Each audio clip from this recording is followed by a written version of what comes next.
Mabilis pa sa alas 4 mga kababayan na nag-release si Inday ng komento tungkol sa pag-aresto sana kay Pacquiao. Tungkol kay Pacquiao po, matik na. Yan niya, Mr. Maravillas. Kumusta naman doon sa issue ng WPS? No comment pa rin. Yung mag-ama po, una yung tatay, si Maudigs, matik po, hindi na nahiya. Sinabi pa ni Maudigs na paglabag sa constitutional rights. Pero nung panahon niya, nagbabagang mga balita at pagtalakay sa mga isyu na lipunan. Pulsa, opinyon, para at paglalantad sa katotohanan. Pulsa, what you see is what you get. Unisan. Ang order niya sa pulis, doon sa mga suspects, wala mga warrant of arrest pa, suspects pa lang, wala pang kaso, shoot first. You see, ayan si Maudigs, I strongly condemn the use of excessive force and unnecessary force in serving the warrant of arrest for Pastor Apollo C. Quiboloy. Pagdating po doon sa sa mga suspects sa droga, pwede ba, I don't care about human rights. Duterte says urging cops to shoot first. Kita ninyo mga kababayan, double standard po. Iyang-iya naman kami sa inyo na mag-ama. Pagkatapos pagdating dito kay Pacquiao, pandadahas na agad yung sinasabi ninyo. So ito po mga kababayan yung pahayag ni Inday. Unahin muna natin ito kasi yung kay Maudigs po, nabasa na natin ito. Pero ulitin natin ngayon. Sabi niya, kaisa ako sa mga nananawagan ng maayos, katanggap-tanggap at makataong pagpapairal ng batas at pagtataguyod ng hustisya sa ating bansa. Kasunod ito ng magulong pagpapatupad ng arrest warrant kay Pastor Apollo C. Quiboloy, kahapon na sanhi ng questionabling pagpapakita ng labis na puwersa at otoridad sa harap ng mga sibilyan. Paano hindi magpadala doon ng 100 SAF? Unang-una, napakalawak ng compound ni Pacquiao. Hindi kakayanin kung 10 lang. At alam ng ating kapulisan, armado si Pacquiao.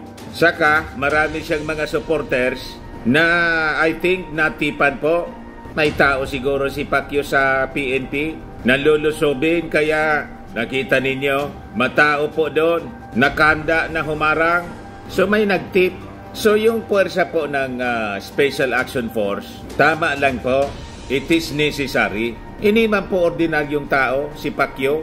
Tapos automatic kayong magkondina kasi pandadahas. Yung karahasan na ginagawa sa atin ng China, yung Chinese aggression, no comment pa rin kayo. You see? Kaya walang maniwala sa inyo po. Ang naniwala sa inyo, kayo-kayo na lang. But before ko mga kababayan ibigay sa inyo yung mga balitang yan, yung detalye na mga balitang yan, click subscribe muna dito sa ating YouTube channel. And hit the notification bell po para lagi po kayong updated sa mga kaganapan dito sa ating bansa. Like and share na rin po ninyo ng ating video at wag na rin po ninyo na skip yung ating mga commercial ads para tuloy-tuloy lang ang pag-unlad ng bagong Pilipinas. Sa mga naganap po ng malinis and spacious fitness gym, pumunta lang po kayo sa aming Colossal Fitness Gym. We also offer Grab car rental with our brand new 2023 model ng Toyota Innova. We also accept booking for those who are planning to travel via PAL, Cebu Pacific, and other airline companies, local and international. And bills payment for Meralco Bills, PLDT, Aleco Bills, etc.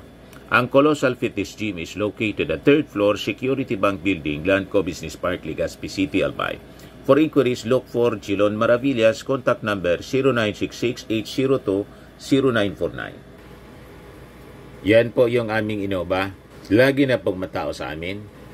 Yan yung bago naming mga clients. Tingnan ninyo po. Very colorful. Napakaganda po ng aming gym. At napakalinis. Pati mga foreigners po, pumupunta sa amin. Mga British tourists po sila. Na-set up na rin po yung aming mga bagong gym equipments. May treadmill na rin po kami. Ito naman po yung bago naming product na binibenta online. Eye Glow Serum, whitening po siya. Tingnan ninyo yung epekto sa aking anak na architect before and now. Yung mga inquiries po ninyo, dumiretso na lang kayo sa kanyang Facebook account, Riz Maravillas. Ito naman po, Firmax Firming and Lifting Cream, pinapahid po sa mga pulses and affected area. Mainam po sa mga pains at paninigas na mga kaso-kasuan. Ito naman po, Automax sa Radiant Serum. Sa mukha naman yung application. Anti-aging po siya. You will look 10 years younger than your age. Sa mga cancer patients naman po, baka lang gusto ninyo itong itry. Ning siya red mixed fruit drink. Hindi man po siya gamot, food supplement siya. Kaya lang, gawa siya sa goji berry. Yung goji berry may anti-cancer properties. O ngayon, yung mga inquiries ninyo, dumiretso na lang kayo sa aming messages sa Facebook para masagot namin agad. Ayos po? Ayos na Mr. Maravillas. Sa ating pagpapairad ng batas, huwag nating kalimutan ang kaligtasan ng lahat, lalo na ang mga sibilyan, at malagang matiyak na malayo sa panganib ang mga kabataan. Bakit kasi hindi ninyo kumbinsihin si Pacquiao na sumurrender na lang? Wala man lang kayong magamang statement. Lahat kayo na mga nasa kampo ni Pacquiao, kung may malasakit kayo kay Pacquiao sa kaligtasan niya, sumurrender siya. Dapat ganon ang inyong panawagan. Hindi sa gobyerno ang panawagan. Panawagan dapat naka-address kay Pacquiao. Naharapin niya ang kanyang kaso para malinis niya yung kanyang pangalan. Kumbaga hindi siya guilty. Wala siyang kasalanan. Dapat ganon ang matinong public official. Automatic kayong nagkukundina sa ating mga authorities. May obligasyon yung ating mga authorities na enforce yung warrant of arrest. May order sa kanila. Yung husgado, intindihan ninyo. Alangan man hindi ito pa rin ng ating mga authorities yung kanilang trabaho. So masyado kayong mali yung posisyon ninyo sa mga bagay-bagay. Kung may malasakit kayo kay Pacquiao, i-encourage ninyo, kumbinsin ninyo siya, sumuko sa mga authorities, lalo kayo public official. Tama po, mga kababayan? Public official ka, ikaw pa yung ikaw pa yung nag-encourage na i-defy yung batas, labagin yung batas. Huwag din sana nating kalimutan na ang pangdarahas sa ating mga mamamayan ay paglalapastangan sa ating demokrasya. Sana ay mapanatili natin ang respeto, kaayusan at kapayapaan sa ating bansa. Nabanggit ninyo yung respeto. Mayroon kayo nun, pamilya ninyo, mayroon nun. Mismong yung Pangulong Bongbong Marcos, di ninyo nire-respeto. Pinagmumura ng tatay ninyo. Tapos, sa rally, kung saan pinagmumura ang ating Pangulo, nandun kayo. Tapos, may lakas kayo ng loob magsalita. Yabdagal, sabi ninyo, respeto, kapayapaan, kaayusan at kapayapaan ng ating bansa. Pero yung tatay ninyo, dinidestabilize yung ating administrasyon. Anong klaseng mga tao kayo? Maging laging mahinahon din sana ang mga dabawin nyo at ang buong sambayanang Pilipino at magkaisa ang lahat sa panalangin para sa katotohanan at hustisya. Syukran. Sabi ni Inday, hindi ka man yan pakikinggan ng ating mga mamamayang Pilipinong mahinahon. Kasi kayo po, mahilig kayo sa gano'n, Di ba? Mainitin ang ulo, katotohanan at hustisya. Yung mga victims ng tatay po ninyo sa war on drugs, yun ang nagsisigaw ng hustisya. Ngayon nga iniimbestigahan ng Congress. At yung kaso, kasama kayo sa ICC, ayaw man ninyong harapin. Nagagalit kayo pag nababanggit ang ICC. Kaya sabi po rito ng Impact Leadership, hipokrita. Yan hipokrita daw. Sabi ng Impact Leadership Vice President Sara Duterte on the questionable display of excessive force and authority in executing the arrest warrant versus fugitive Apollo Kibuloy. Pugante, ang pagdaraha sa ating mga mamamayan ay paglalapastanganan paglapastangan sa ating demokrasya. Tapos, dito sa West Philippine Sea issue, Vice President Sara Duterte on the continued Chinese aggression in the West Philippine Sea, no comment. Ano to? Hindi ito pandarahas? Bakit dito no comment ka? Pangdaras ito, Chinese aggression. Pagkatapos, pag dito kay Pacquiao, paglapastangan na sa demokrasya, ito hindi paglapastangan sa atin, sa sovereignty ng ating bansa. Bakit no comment? Napakalaking comment, no comment.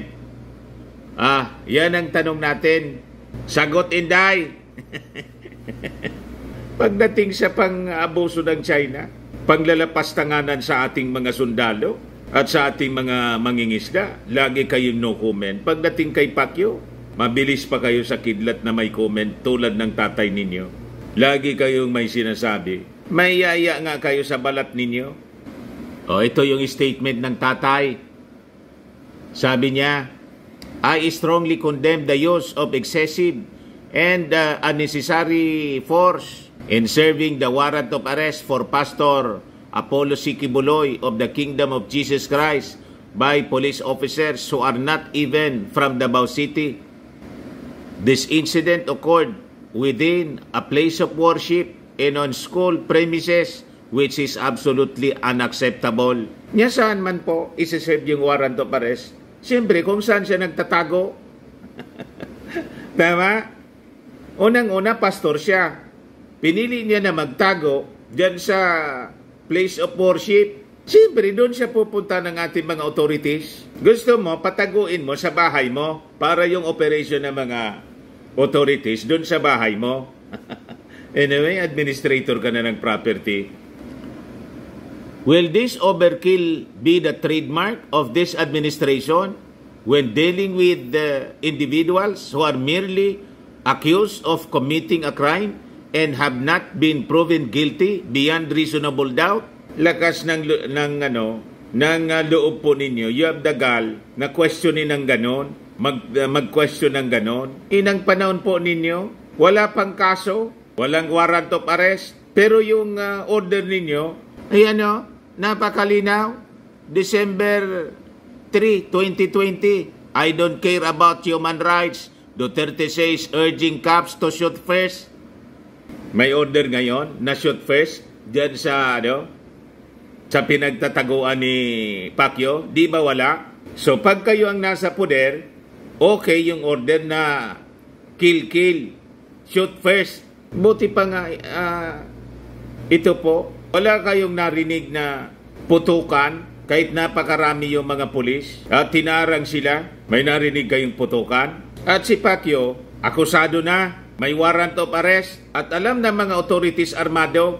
At saka, paano mapoprobe na hindi siya guilty beyond reasonable doubt na sinasabi ninyo? Iayaw man niyang sumuko para harapin sa husgado. Pero sabi niya noon, i-file yung kaso. Wag sa Senado, wag sa Kongreso. Nang final yung kaso sa Korte, nagtago na. Pareho kayo po. Bali-baliktad yung mga pinagsasabi. Tapos sabi niya, will they exhibit the same lack of self-restraint they have shown towards critics of this administration when dealing with their supporters?